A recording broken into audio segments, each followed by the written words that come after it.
Hello, नमस्ते, राम राम। आप देख रहे हैं आकाश मैथ्स और कैमरे और बोर्ड के बीच में मैं हूं आकाश, जो आपके और आपके सपने सरकारी नौकरी के बीच की सबसे बड़ी बाधा मैथ्स को दूर करने में आपका भरपूर सहायक बनूंगा, सहायता करूंगा।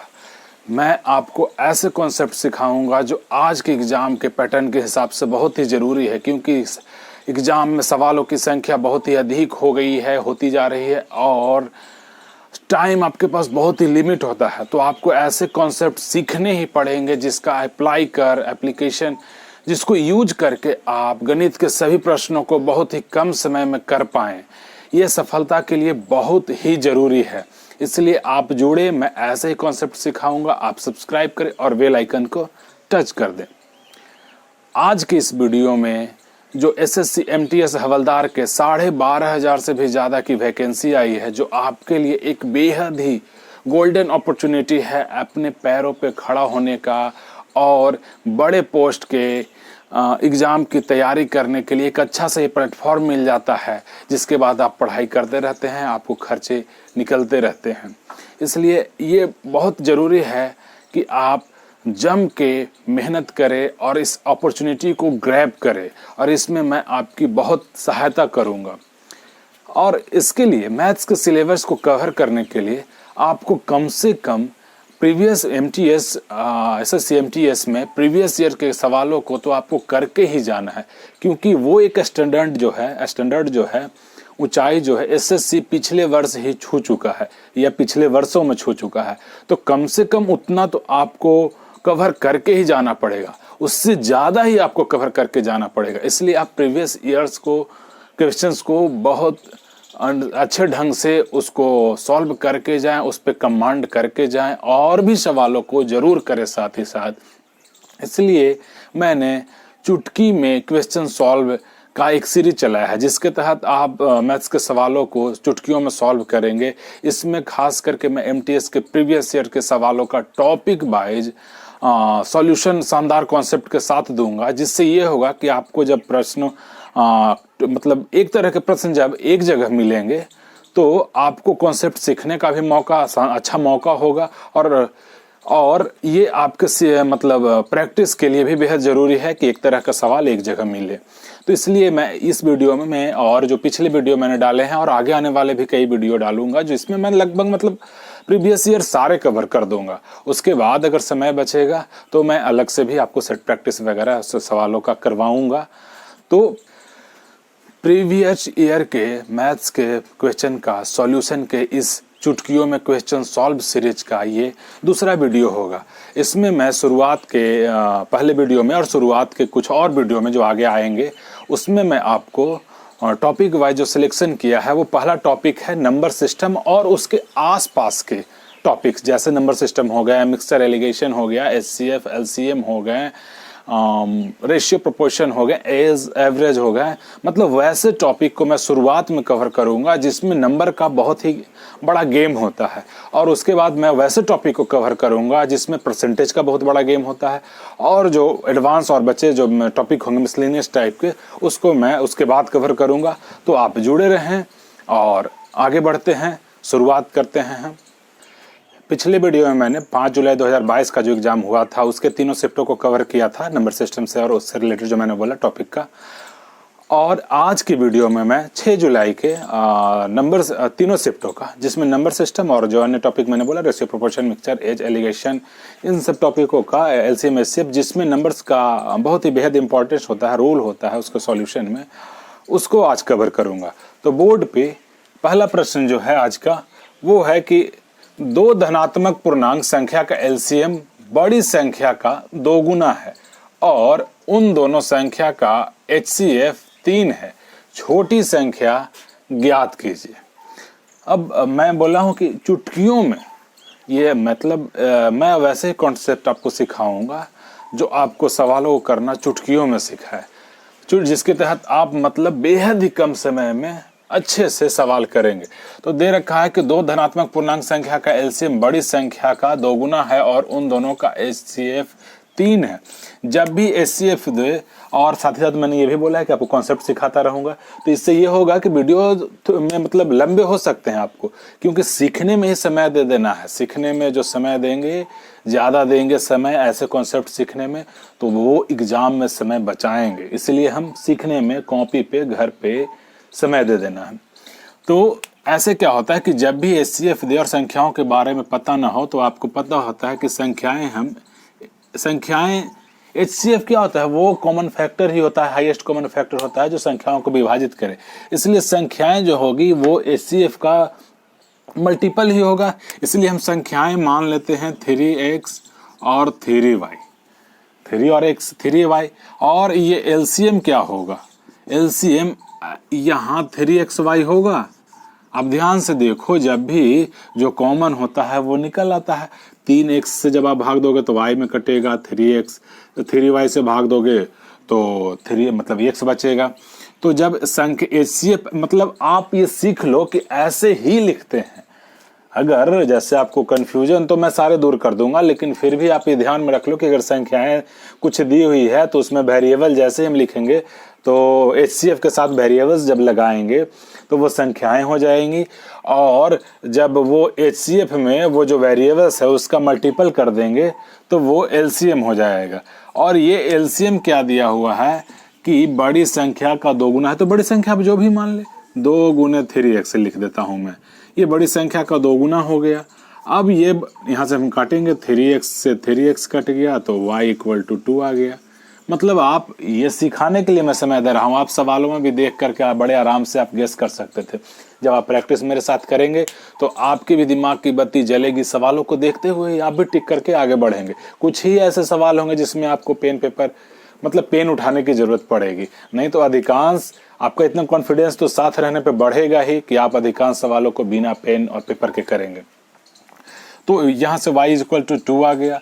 अब बोल रहा है हमने बड़ी संख्या 3x को माना है तो हमें ये निकालना है, तो ये 6 हो गया और 6 को हम टिक करेंगे और आगे बढ़ेंगे। एग्जाम में चेक नहीं करना है, लेकिन मैं इसलिए हमेशा बोलता हूँ कि घर पे आपको कॉन्फिडेंस को बूस्ट करने के लिए आप चेक कर सकते हैं, लेकिन ये आदत एग्जाम में नहीं डालनी है। इससे बहुत बच्चों का बहुत समय खराब होता है और जिसकी वजह से वो उनका पूरा साल बर्बाद होता है और अगले साल की तैयारी वो करते हैं। तो ये काम एग्जाम में नहीं करना है। जैसे अगर छोटी संख्या 6 है तो बोल रहा है कि उसका LCM मतलब LCM जो है बड़ी संख्या का 2 गुना होगा। तो हमें बड़ी संख्या नहीं पता है, लेकिन ये हमें पता है कि ये 3 HCF है और बड़ी संख्या हमने इसे माना है, तो बड़ी संख्या 9 होगा। तो 6 और 9 का LCM क्या होता है, 18 होता है। तो ये 9 का 2 गुना है। प्रश्न कर रहा है वो तो आएगा ही, क्योंकि इसी कंडीशन को वो रख करके तो क्वेश्चन ही बनाया है, नंबर्स को साथ में ध्यान में रख करके, तो वो तो आंसर ही आना है। तो एग्जाम में आप ऐसे चेक नहीं करेंगे, आपको इतना प्रैक्टिस घर पे ही कर लेना है कि आपका कॉन्फिडेंस बूस्ट रहे। बढ़ते हैं अगले प्रश्न की तरफ। अब बोर्ड पे जो दूसरा प्रश्न है उसे हम सॉल्व करते हैं। यहाँ मतलब इसे मैं परसेंटेज में ही सोचा था करवाने को, लेकिन करवा देता हूँ। रेशियो वगैरह आ रहे हैं तो वो बड़ा ईजी है, यहाँ कीजिए चाहे वहाँ कीजिए, वहाँ भी करवा दूंगा, कोई ऐसा दिक्कत नहीं है। ए टी से 20% अधिक है, 20% अधिक है, और टी जो है यू से 10% कम है।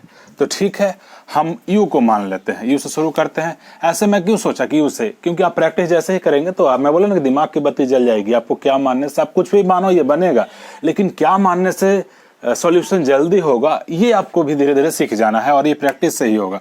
यू को हम 100 मान लेते हैं। जब यू को 100 मानेंगे तो टी क्या है, यू से 10% कम है। तो 10% कम है यानी 90 है, 10% यानी 10 कम है, 90 होगा। ऐसे ही आपको एकदम 100 मानिए और वो अंकों को लिखते जाइए। तो यू टी हमने मान लिया। अब एस की बात है, एस क्या है, तो एस टी से 20% अधिक है। तो 90 से 20% अधिक यानी 90 का 10% 9 और 20% 18 यानी कि 108, ये एस हो जाएगा। तो हमसे पूछ रहा है कि एस और यू का अनुपात क्या होगा, 108 और ये यू जो है 100 है। तो बस जैसे 100 है और 25 है, यहाँ हम टिक करेंगे। आप कर सकते हैं, जैसे इसे करेंगे तो ये 27 और ये 25 आएगा। ये सिखाने के लिए मैं सॉल्व किया। अब इसे चुटकियों में कैसे करेंगे, जैसे ही हमें पता चले, जैसे ही आप माने यहाँ पे कि 100, 90 और 108 और यू जो है अनुपातियों के साथ पूछ रहा है, तो वो 100 का ही कोई ना कोई फैक्टर होगा, या तो वो 100 होगा और नहीं तो इसके और अन्य जो फैक्टर हैं उसी में से कोई एक आएगा अनुपात में। तो ना 19 होगा, ना 24 होगा, ना 21 होगा, 25 बचेगा। आप टिक करेंगे, आगे बढ़ेंगे। है ना मजेदार बात। आपको सीखते रहना है, तो हम भी आगे बढ़ते हैं।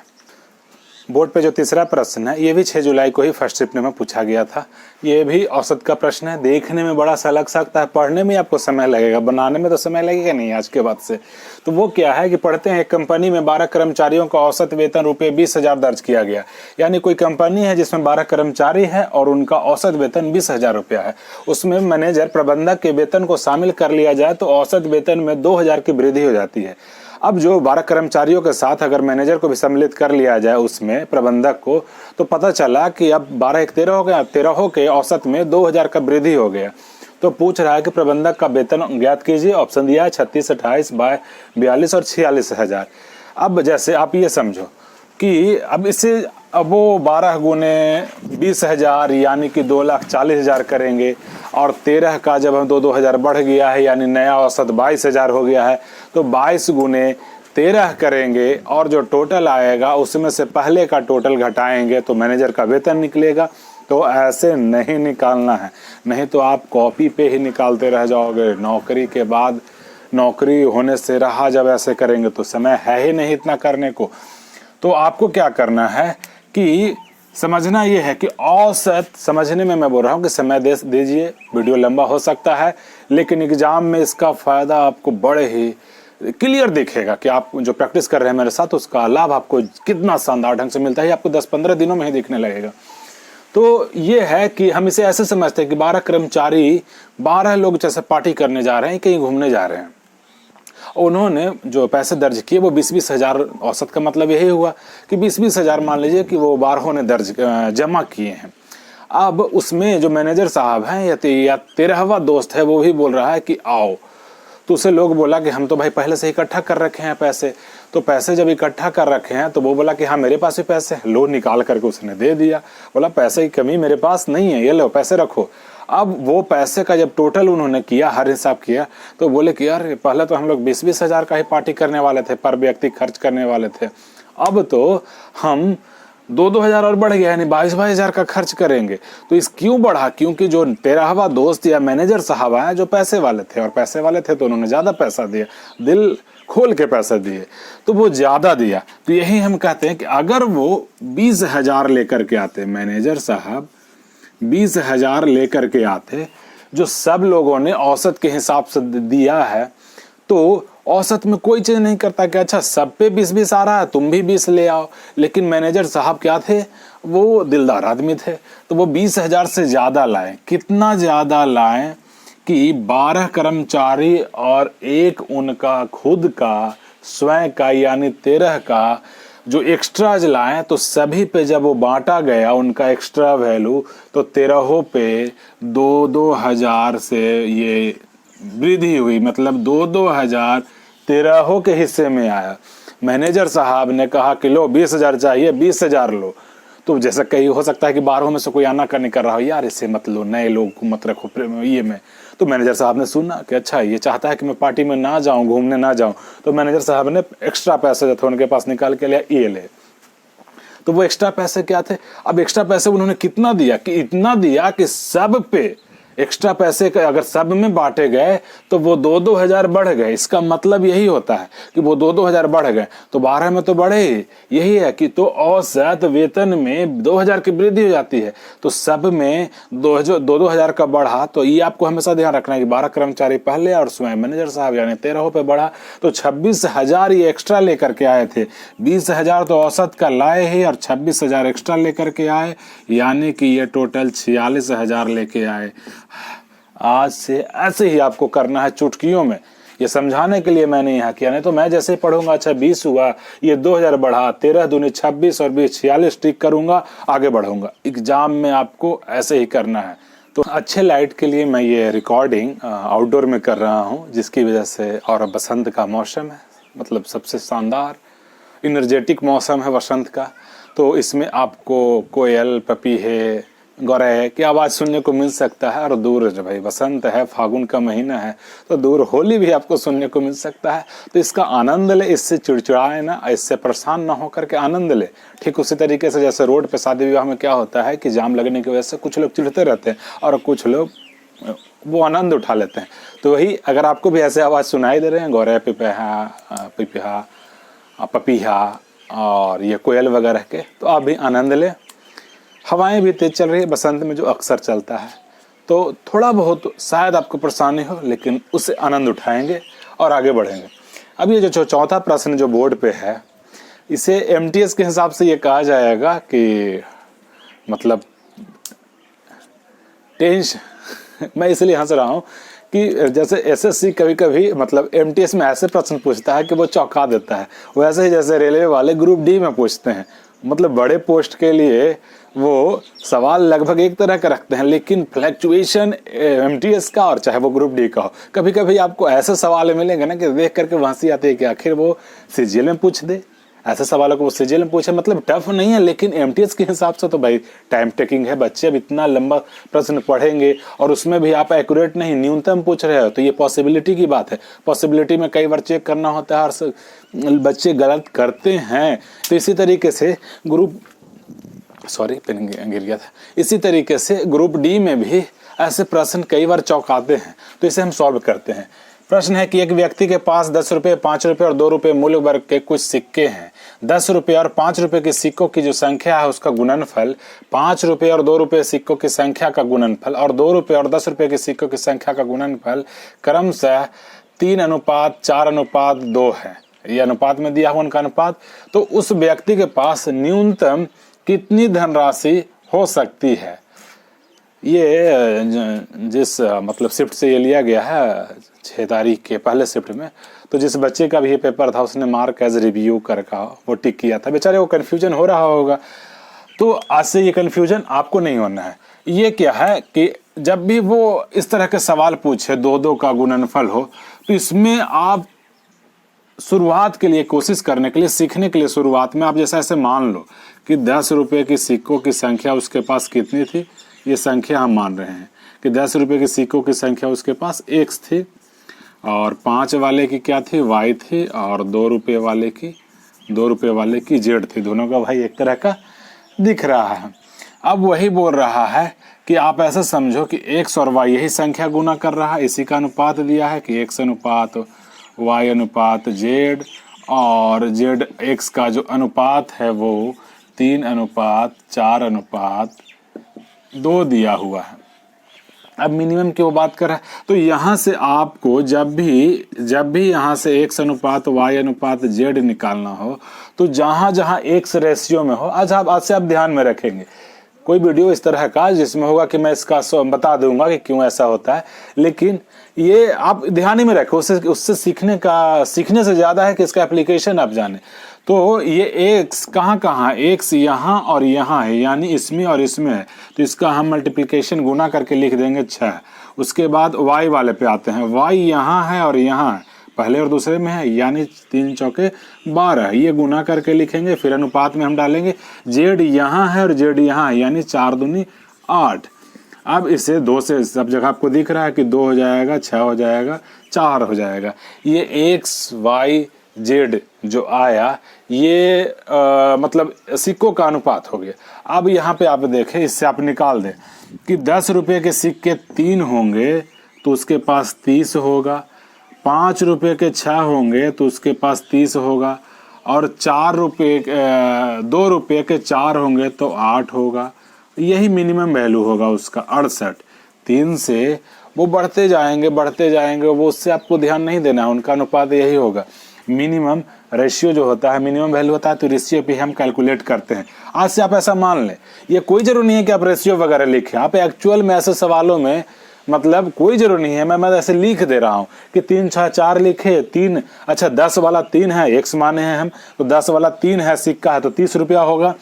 6 किसका है, वाई का वैल्यू 6 के इक्वल आ रहा है, तो वाई का 6 है तो 6×5=30 हो जाएगा, और 4 जो है 2 रुपये का है, यानी 4×2=8, 68 हमें दिख रहा है।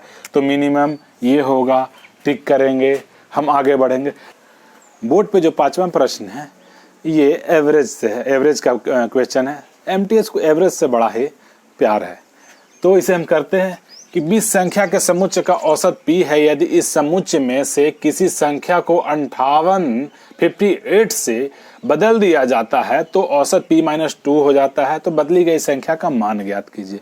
वही बात कि भाई 20 लोग थे, वो पार्टी के लिए कुछ पैसे जमा कर रखे थे, वो हमें पता नहीं, उसे पी दे दिया कि भाई सबका पी पर हेड खर्च था कि भाई पार्टी में सबको इतने रुपये के खाने मिलेंगे, कितने के पी के मिलेंगे। लेकिन एक भाई बिदक गया, वो बोला कि यार तेरा भाई पार्टी में नहीं जाएगा, वो निकल गया। तो उसके बदले में जो नया आया मेंबर कि भाई एक सीट खाली रह जाएगी गाड़ी की, तो चलो क्यों ना किसी को बुला लेते हैं। तो नया आया, वो 58 लेकर के आया, 58 रुपये लेकर के आया। वो बोला कि मेरे पास इतने ही पैसे हैं। तो लोग बोले अच्छा ठीक है चल आ जा। तो संख्या तो 20 का 20 बना रह गया, लेकिन उसके आने से जो वो 58 लेके आया, औसत p-2 से p-2 हो गया, यानी 2 से घट गया। पहले p था, p-2 हो गया, 2 से घट गया। तो वही पूछ रहा है कि जो दोस्त बिदक करके निकल गया कि अपन अब लग जाएगा नहीं जाएगा, वो कितना उसका वैल्यू था या कितने रुपए उसने जमा किए थे। तो ऐसे समझो कि अगर वो 58 ले करके गया होता, क्योंकि नया वाला 58 लेकर के आया है, नया वाला 58 लेकर के गया है, तो बस खेल इसी पे है कि अगर वो 58 लेकर के ही जाता और नया वाला 58 लेकर के ही आता तो क्या औसत में चेंजेस आते? नहीं, वो जो लेके गया नया वाला भी लेके आता। लेकिन ऐसा नहीं है, चेंजेस आए हैं, कमी हुआ है, यानी कि जो 58 लेके आया है वो कम लेके आया है नया मेंबर। तो कितना वो कम लाया, यानी पहले वाले की अपेक्षा तो वो कितना ज्यादा लेके चला गया, वो हम निकाल रहे हैं। जो ज्यादा लेकर के गया, इसका तो 58 पता ही है, उसके बराबर हम निकाल रहे हैं। यानी 20 औसत जो है p-2 हो गया, यानी 2 घट गया। p में 2 की कमी आई औसत में, यानी सभी के हिस्से में 2 घट गया। यानी 20 दूनी, ये 20 उसमें 2 से गुना करेंगे, 20 पे 2 घटा, यानी वो इतना एक्स्ट्रा लेके चला गया। 58 के बदले में 58 हम लिख दिए, और 2 घटने का मतलब है कि वो 2 20 का वो लेके चला गया, यानी 40। ये 98 को हम टिक करेंगे, आगे बढ़ेंगे। मतलब जब आप प्रैक्टिस कर लेंगे ना, तो देख करके अच्छा तुम 58 से रिप्लेस हुए हो, यानी वो 58 लेके आया है, तुम ज्यादा लेके चले गए, ये कितना ज्यादा, तभी तो वो रेशियो एवरेज कम गया। तुम ज्यादा लेके गए इसलिए तो एवरेज कम। तुम कितना ज्यादा लेके गए, तो नया वाला 58 लेके आया, फिर भी तुम्हारी कमी को पूरा नहीं कर पाया, और सबके हिस्से में 2 की कमी आई। तो 20 लोग थे तो 2 की कमी आई, यानी टोटल 40 रुपए की कमी आई। तुमने 58 से 40 ज्यादा, यानी कि 98 लेकर के गए। ऐसे ही बस देखते के साथ ही कर देंगे। बढ़ते हैं आगे। बोर्ड पे जो छठा प्रश्न है उसे हम करते हैं। दिया हुआ है कि 55, 23, 43 और 9 संख्या दी हुई है, 19 संख्या दी हुई है। प्रत्येक संख्या में से कौन सी संख्या घटाई जानी चाहिए ताकि नया मान समानुपात में हो। तो मतलब आप समझने के लिए ऐसे लिख दो कि ये 55 है और ये 23 होगा समानुपात की तरह, और ये 43 है और ये 19 है।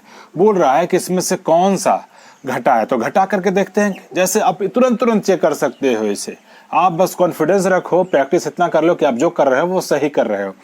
तो जैसे ही आप इसमें से कलर चेंज कर देता हूँ ताकि वो समझ में आए, 7 7 7 7। जैसे ही 7 घटाया तो ये क्या हो गया, ये 48 हो गया।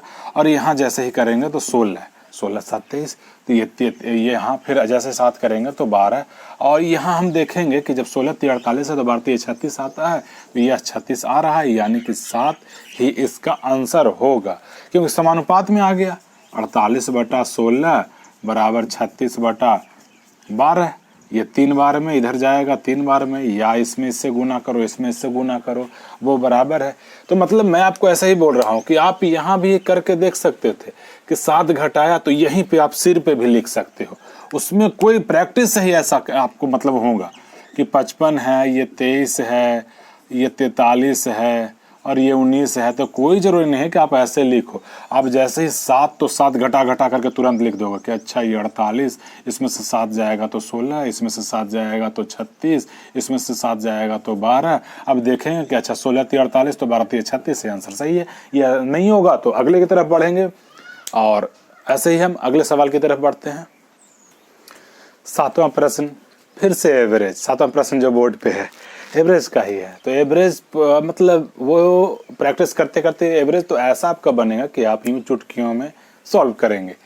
तो प्रश्न है कि ए, बी और सी का औसत 52 किलो है। यदि बी और सी का औसत भार 44 किलो और सी तथा ए का औसत भार 46 किलो है तो सी का भार पूछ रहा है। दोनों जगह सी घुसा हुआ है, बी के साथ भी आ रहा है और सी के साथ भी आ रहा है, मतलब ए के साथ भी आ रहा है। तो इस वजह से वो जैसे ही यहाँ क्या करेंगे कि यहाँ टोटल वाला ही करेंगे हम, मतलब वही कॉन्सेप्ट लगाएंगे। तो यही है कि मैं बार बार बोलता हूँ कि तर्कस में बाण रखने से नहीं होगा, यानी कॉन्सेप्ट आने से नहीं काम बात बननी है। जब लक्ष्य पे कौन सा बाण सही समय पे साधना है, यही बहुत बेहद जरूरी होता है सफलता के लिए, जीत के लिए।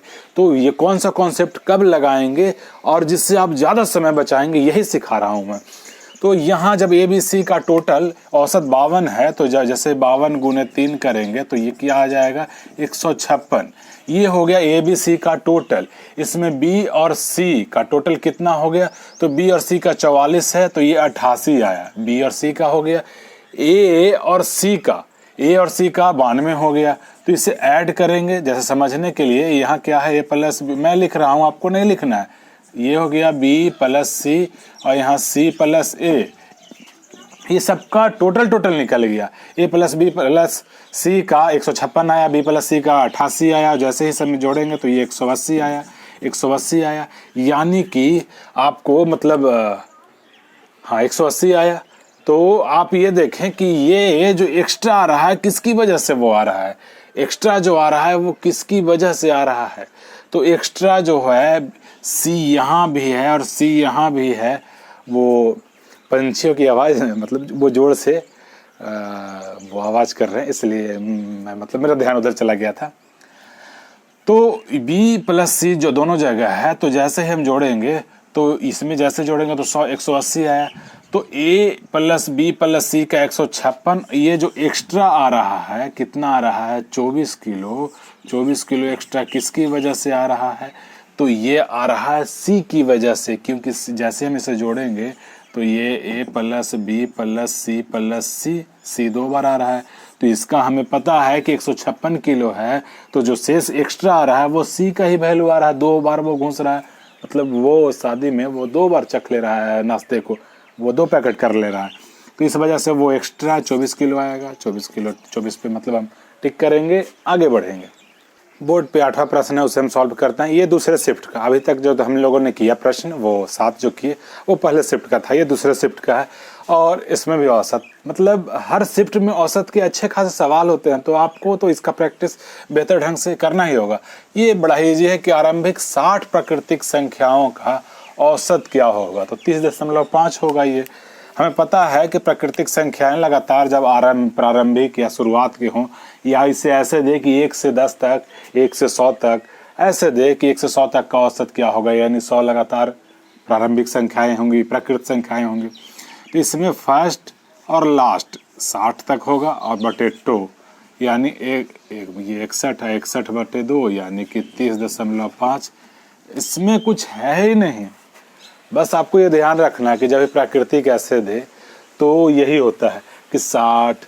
हाँ, एक सबसे बड़ी बात आप इसे नोट करके रख ले कि जैसे मैं एग्जामिनर होता तो ऐसा देता कि प्राकृतिक संख्याओं को लेकर के लोग जैसा याद रखते हैं कि 1 से 10 तक का औसत, मतलब सम जो होता है 55, औसत 5.5 होगा। तो इस तरीके से लोग याद रखते हैं। आपको ऐसे नहीं निकालना है कि 60 तक का सम क्या होगा, जैसे निकालते थे ना कि 1 से लेकर 60 तक है, डी यहाँ 1 है, ए जो है 1 है, इन जो है 60 है, तो इसका टोटल सम निकाल करके जब आप 60 से भाग देंगे तो यही आना है। जैसे 1 से लेकर के 10 तक का सम 50 है और उसमें आप 10 से भाग दे करके ये औसत निकाले 5.5। उससे ज़्यादा बेहतर है कि फर्स्ट प्लस लास्ट करेंगे और बटे 2 करेंगे और 5.5 पाएंगे। आंसर वही आना है। रास्ते बदलने से, मेथड बदलने से आंसर नहीं बदलना। तो यहाँ मैं क्या बोल रहा था कि मैं होता तो क्या पूछता, मैं होता तो प्राकृतिक की जगह मैं ये पूछ देता होल नंबर्स, नेचुरल नंबर्स की जगह होल नंबर पूछ देता। होल नंबर में जीरो भी, पूर्ण संख्या में जीरो भी ऐड होता है। तो यहाँ पे यही गलती होगा कि अगर पूछ दे कि प्रथम 10 प्राकृतिक होगा तो ये होगा, और प्रथम 10 होल नंबर पूर्ण संख्याओं का औसत, तो वो 9 तक जाएगा। 0 0 1 2 ऐसे ऐसे करके वो 9 तक जाएगा। यहाँ क्या है कि 10 तक वो जा रहा है, आगे ऐसे ऐसे ऐसे करते हुए ये 9 तक ही जाएगा। वो 10 पूर्ण हो जाएंगे यहीं तक, एक यहाँ से काउंटिंग शुरू होगा। यानी इसे 1 से लेकर के 9 तक जोड़ेंगे, लेकिन भाग किससे देंगे? 10 से देंगे। आपको ये ध्यान रखना है। तो बढ़ते हैं अगले की तरफ, प्रश्न को सॉल्व करते हैं। प्रश्न है कि स्मिथर्स और होमर, बड़े नाम, अरे सुरेश, महेश, इस तरह के नाम दिए होते। तो स्मिथर्स और होमर बच्चे देख करके डर जाएंगे सामान्यतः एमटीएस वाले, कि वर्तमान आयु का अनुपात 3:5 दिया हुआ है। 7 वर्ष बाद होमर की आयु 42 है। तो होमर की वर्तमान आयु क्या हो जाएगी? होमर की वर्तमान आयु क्या हो जाएगी? 42 - 7 यानी 35 वर्ष। 35 वर्ष का होगा वर्तमान में। 8 वर्ष बाद स्मिथर्स की आयु कितनी होगी? स्मिथर्स का पूछ रहा है। तो हमने होमर्स का वर्तमान तो निकाल लिया कि 35 होगा, क्योंकि उसका 7 वर्ष बाद 42 होगा, तो वर्तमान में वो 35 का है। और दोनों का अनुपात क्या दिया हुआ है कि स्मिथर्स और होमर्स जो हैं 3:5 में है। तो अनुपात में होमर्स की आयु कितनी है? 5 वर्ष। 5 वर्ष ना, 5। अनुपात में होमर्स की आयु 5 है और एक्चुअल में होमर्स की आयु 35 है। तो यही जो 5 है वो 35 वर्ष के बराबर है। 35 वर्ष के बराबर है, यानी 7 से गुना हो रहा है। तो स्मिथर्स का हम वर्तमान निकालेंगे तो 21 वर्ष होगा। ये वर्तमान हो गया। आपको नहीं लिखना है, मैं लिख रहा हूं ताकि आप समझें, आपका कॉन्सेप्ट क्लियर हो। 21 वर्ष हो गया। अब पूछ क्या रहा है कि 8 वर्ष बाद स्मिथर्स की आयु कितनी होगी? तो 8 जोड़ेंगे और 29 में टिक करेंगे, आगे बढ़ेंगे।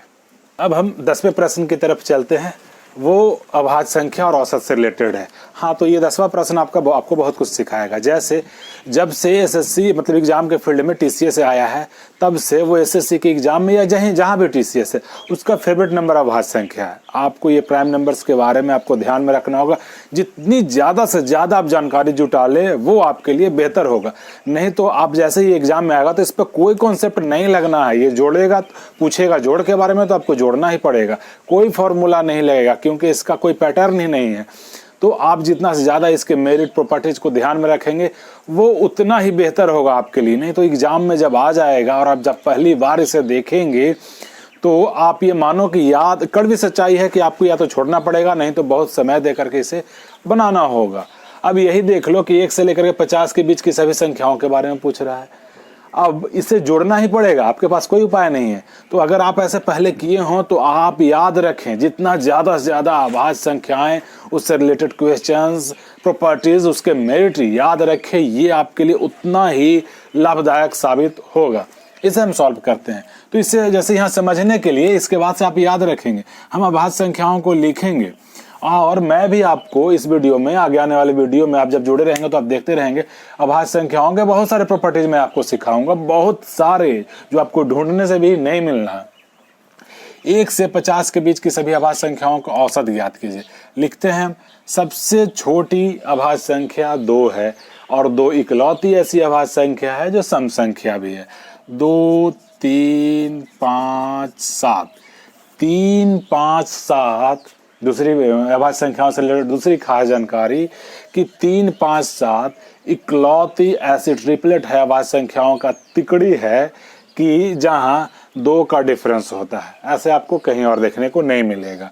2 2 बहुत सारे हैं, 3 इकलौता है। 7 हो गया, इसके बाद 11 हैं, 13 हैं, 17 है, 19 है। जैसे यहाँ देखो गैप ज़्यादा बढ़ गया, लेकिन 11 13 है, 17 19 है, पास पास वाले हैं।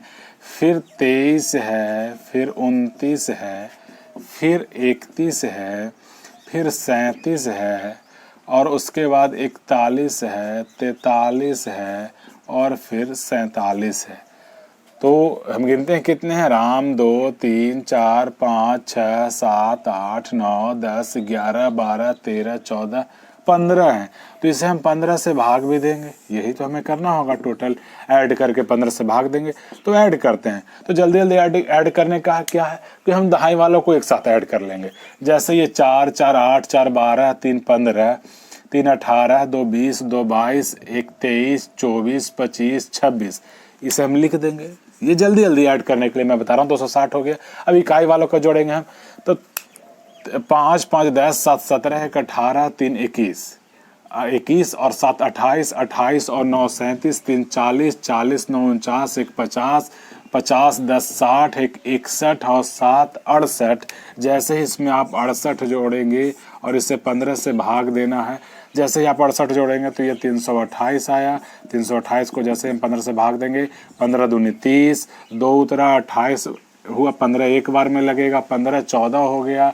तो 15 जब 14, ये जैसे आप 15 से भाग देंगे तो 15 दूनी 20, 2 बचा, 8 उतरेगा तो 28 हो गया। जब 15 आप लगाए तो 13 बचा, तो जैसे दशमलव रखेंगे तो 130, यानी 15 8 120 से लगाएंगे 21.8, और आगे भी ये बढ़ता रहेगा तो 21.9। आप याद रखें कि 1 से लेकर के 50 तक के अभाज्य संख्याओं का औसत 21.9 होता है।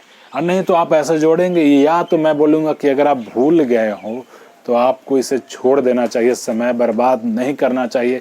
समय लास्ट में जब अच्छे कॉन्सेप्ट लगा करके जब हम समय बचाएंगे, इसी के लिए तो सीख रहे हैं कि ऐसा सवाल अगर आपको भिड़ जाए, आपके सामने आ जाए, तो उसे सॉल्व करने के लिए हम समय दूसरे प्रश्नों से चुरा करके इसमें लगाएंगे। लेकिन आपको ऐसे प्रश्न लास्ट में सॉल्व करना है, यदि आपको याद ना हो इसके बारे में।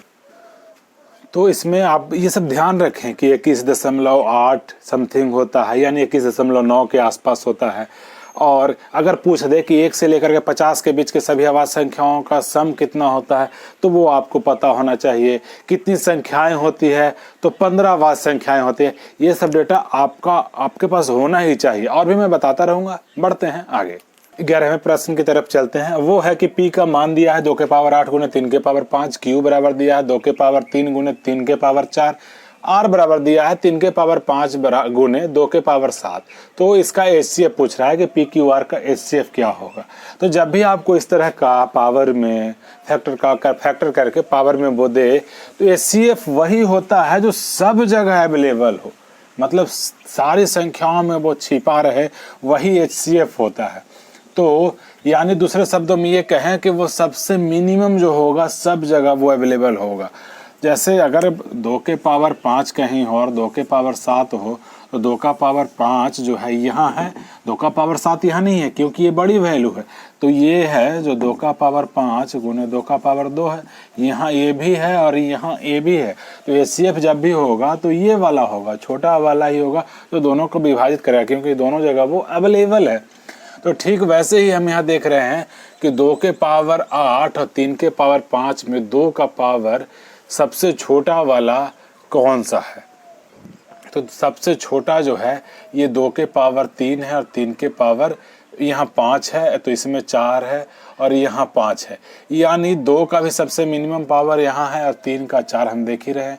यानी अगर ये HCF यही होगा, यानी नहीं, मतलब यही होगा। मैं वो समझाने के लिए बोल रहा हूँ कि अगर आप ये देखें कि इससे आप जब इसमें भाग देंगे तो 2 के पावर 3 इसमें या तो कम से कम ये होना चाहिए, नहीं तो उससे अधिक होना चाहिए। और 3 के पावर 4 ये भी अवेलेबल है, और यहाँ भी 3 के पावर 5 है, यानी 3 के पावर 4 यहाँ भी है, और 2 के पावर 7 है, यानी 2 के पावर 3 यहाँ भी छिपा हुआ है। तो हम इसे टिक करेंगे और 2 के पावर 3 और 3 के पावर 4, और से हम आगे बढ़ेंगे। ऑप्शन के रूप में आपको ये भी दे सकता है कि PQR, वो लिख देगा भी, जो लिखे आपको बस सॉल्व करके उसे टिक करेंगे, आगे बढ़ेंगे। अब हम 12वें प्रश्न की तरफ चलते हैं, इसे हम सॉल्व करते हैं। क्वेश्चन है कि यदि 162 अनुपात 1 से है और उसके बाद समानुपात का सिंबल है एक प्रोपोर्शन, और प्रोपोर्शन का ये सवाल है, तो x का धनात्मक मान पूछता है।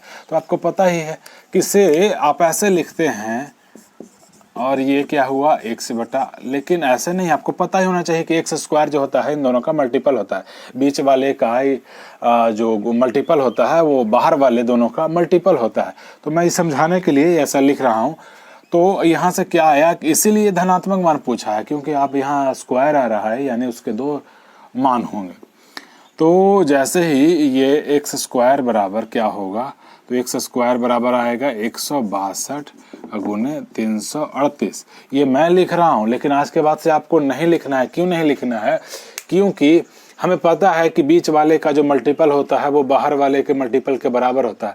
तो बाहर वाले के मल्टीपल का 8 दूनी 16 यूनिट डिजिट 6 होगा। 6 होगा, ये स्क्वायर में है, तो इनका ये चारों ऑप्शन का वर्ग ही होगा जो इन दोनों के मल्टीपल के बराबर होगा। और इन दोनों का मल्टीपल का यूनिट डिजिट 6 है, तो यहाँ केवल 234 ही ऐसा पॉसिबल नंबर है जिसका आप स्क्वायर करेंगे तो यूनिट डिजिट 6 आएगा। तो 234 ही इसका आंसर होगा। यहाँ से हम इसे ऐसे करेंगे तो x बराबर अंडर रूट 162 गुने 338 करेंगे। आप गुना भाग करके समय बर्बाद करना चाहते हो तो ठीक है। अगर ऑप्शन में और भी होंगे, जैसे यहाँ 314 होता तो हमें पता नहीं होता कि 4 वहाँ भी है 4 वहाँ भी है, तब हम ऐसा होता कि हम सॉल्व करते, तब ऐसे सॉल्व करते और सॉल्व करके जो भी आता हम आगे निकालते। ये तो आपको आता ही होगा, और नहीं भी तो आप इसे सॉल्व करना बड़ी बात नहीं है, कोई बड़ी बात नहीं है। आप इसे सॉल्व आप खुद से करना, क्योंकि मैंने तो आंसर बता दिया है कि 234 आएगा। तो ये 4 से कटेगा नहीं, कटेगा, ये 31 है। तो जैसे ही ये 9 से विभाजित होगा, क्योंकि 6 3 9 आ रहा है, 9 के डिविजिबिलिटी का रूल क्या है कि उसके सम 9 से विभाजित होने चाहिए। तो जैसे ही आप ये 18 90 होता है, आपको पता भी होना चाहिए 162। आप धीरे धीरे ऐसे ऐसे सीख जाएंगे, लेकिन चलो मैं सॉल्व करें दो, या आप चलो मैं कर ही देता हूँ।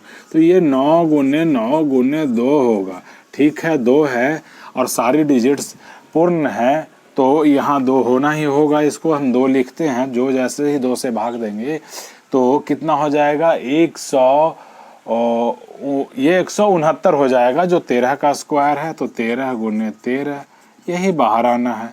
तो ऐसे आपको समय लगेगा, लेकिन आप बस थोड़ा सा मैं जो बोल रहा हूँ ध्यान में रखेंगे तो सोचिए, आप ऐसे सॉल्व करना पसंद करेंगे या ऐसे, कोई भी ऐसे ही करना पसंद करे, कौन समय बर्बाद करेगा। यहाँ से 9 आएगा, 2 आएगा, 13 आएगा, 13, तो ये मतलब 9 दूनी 18, 180 हो गया, 18 3 54, उसमें जैसे ही जोड़ेंगे 80 में 54 तो 180 में तो 234 आएगा। आगे बढ़ते हैं। ये जो 13वां प्रश्न है, इसमें हम यूनिट डिजिट का कॉन्सेप्ट वो वाला नहीं लगा पाएंगे, इसलिए मैं सिखा रहा हूँ कि तर्कस के बाण का सही उपयोग। तो वो क्या है कि इसे भी हम चुटकियों में ही करेंगे। 8 खिलाड़ियों द्वारा एक पारी में बनाए गए रनों का औसत 55 है। यदि इन खिलाड़ियों में से 7 के द्वारा उस पारी में बनाए गए रन 25, 35, 45, 60, 65, 60 और 80 हैं, तो उस पारी में 8वें खिलाड़ी द्वारा कितने रन बनाए गए हैं? क्यों नहीं लगा पाएंगे? क्योंकि यूनिट डिजिट 5 5 है, 0 0 है, किसी सबका अलग अलग नहीं है। अब आप ऐसे समझे कि इसे वही पार्टी वाली बात जो मैं बोल रहा हूँ कि 8 लोग हैं, 55 रुपये इकट्ठा कर रखे हैं, ठीक है। अब उसमें से 7 लोग हैं जो अब कह रहे हैं कि पार्टी नहीं होगा, लड़ाई हो गई, तो सारे अपने हिस्से लेकर के निकल रहे हैं। तो निकल क्या रहे हैं? तो 8वां जो यही निकालना है, 8वां आदमी ही मान लीजिए कि मैनेजर है, टीम प्रबंधक है, पार्टी ऑर्गेनाइजर था। अब ये पैसे देना शुरू करता है, तो इसका हिस्सा क्या है? वो अपना हिस्सा, जैसे पहले वो 55 रख दिया, 55 वो रख लिया एवरेज के हिसाब से, 8वें का हिस्सा 55 है वो अपने पास रख लिया। अब सबका जो क्या कांड कर रहे हैं इस लड़ाई के बाद, उसे हम देखते हैं। पहला निकला तो बोला 25 लाओ, बहुत गुस्से में था, ये 25 लेकर के चला गया। गुस्से में ये अपना पूरा हिस्सा 55 लिया भी नहीं और 25 लेके चला गया।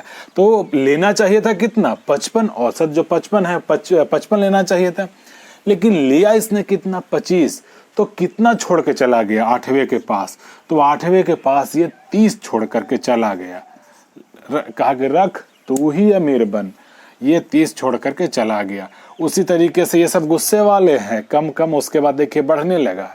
तो बढ़ने लगा है तो धीरे धीरे लोग समझने लगे क्या अपना हिस्सा छोड़ के नहीं जाना है, क्योंकि पहले वाले गुस्से वाले थे, ये जल्दी गुस्से में आते हैं ऐसे लोग।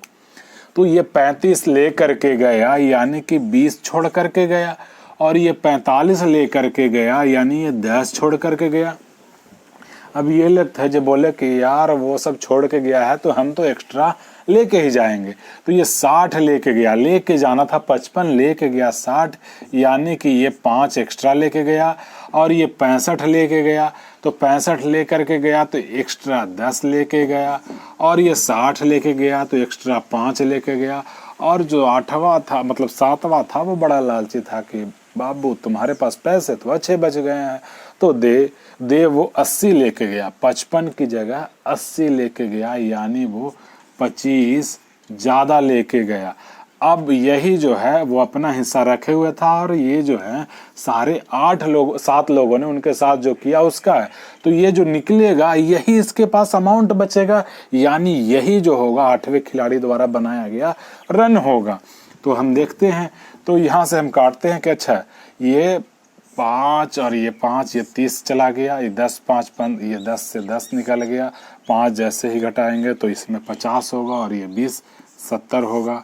70 को हम टिक करेंगे और हम आगे बढ़ेंगे। 14वां सवाल ये भी एवरेज का ही है, और इससे पहले जो हमने 13 सवाल किए वो पहले और दूसरे शिफ्ट के थे, ये तीसरे शिफ्ट का पेपर मतलब क्वेश्चन शुरू हो गया है। इसमें है कि 6 लड़कियों के समूह में 38 केजी वजन वाली एक लड़की के स्थान पर एक नई लड़की के आ जाने से उनके औसत वजन में 2.5 केजी की वृद्धि हो जाती है। वृद्धि मतलब कि मोटी लड़की आई है, हाँ मोटी लड़की आई है। तो वो क्या है कि जैसे वो 38 किलो वाली के स्थान पे आ रही है, तो 38 किलो वाली गई, वो 38 किलो वाली ही आती तो औसत में कोई चेंजेस नहीं होता। वो 38 किलो की ही होती, आने वाली भी अगर 38 किलो की ही होती तो औसत में कोई चेंज नहीं होता। लेकिन चेंज तो हुआ है, क्या हुआ है कि 2.5 2.5 किलो से औसत बढ़ गया है। तो टोटल लड़कियां 6 हैं और सबका औसत 2.5 से बढ़ गया है, यानी कि टोटल इतना बढ़ गया है। 38 की जगह वो 38 लेकर आती तो नो चेंज। वृद्धि जो है चेंज को दर्शाता है कि मोटी आई है, तो मोटी का भार हम निकालेंगे तो ये 15 हो गया, और 38 43 10 53 ऑप्शन को हम टिक करेंगे, आगे बढ़ेंगे। है ना चुटकियों में सॉल्व होने वाले ये प्रश्न। 15वां प्रश्न ये भी औसत का, इसे हम सॉल्व करते हैं। U, V और W का औसत 48 है तथा V और W का औसत 48 है, तो U का मान कितना होगा? ये भी 48 होगा। 48 को टिक करेंगे। ठीक वही चीज़ें जो पार्टी वाली बात में कॉन्सेप्ट जो सिखा रहा हूँ कि U, V, W सबका औसत 48 है। V, W जो है अपना वो अलग हिस्सा कर लिए कि लाओ दो, उन्होंने क्या लिया 48 ले कर गए, तो 48 छोड़ करके गए। 48 यहाँ ही था, इन दोनों का भी 48 है, तो तीसरे का भी 48 ही होना है, सबका 48 है। तो आप इसे ध्यान से सीखें। बढ़ते हैं आगे। बोर्ड पे जो 16वां प्रश्न है वो एचसीएफ के प्रश्न को लिखने का एक तरीका है। वो क्या है कि निम्न में से वह सबसे बड़ी संख्या कौन सी है जो 403 और 496 को पूर्णतः विभाजित करती है। ये इनका एचसीएफ ही होता है, वो ऐसे लिखते हैं। तो ऐसे सॉल्व करने के लिए क्या हम करते हैं कि 403 लिखा हमने और 496 लिखा, इसका डिफरेंस निकालते हैं। डिफरेंस निकालेंगे तो डिफरेंस क्या आएगा? 93 आएगा। तो इस 403 और 496 का HCF या तो 93 होगा या 93 का कोई फैक्टर होगा। दूसरे शब्दों में यहाँ जो वह सबसे बड़ी संख्या पूछ रहा है जो 403 को और 496 को पूर्णतः विभाजित करे, वो या तो 93 होगा और नहीं तो 93 का कोई फैक्टर होगा। आपको डिफरेंस निकालना है और ऐसे ही आपको चेक करना है। सॉरी, कैप गिर गया था, तो चेक करना है। तो डिफरेंस 93 आया, तो 93 से हम डिवाइड करके देखेंगे ना, ये तो डिवाइड नहीं हो रहा।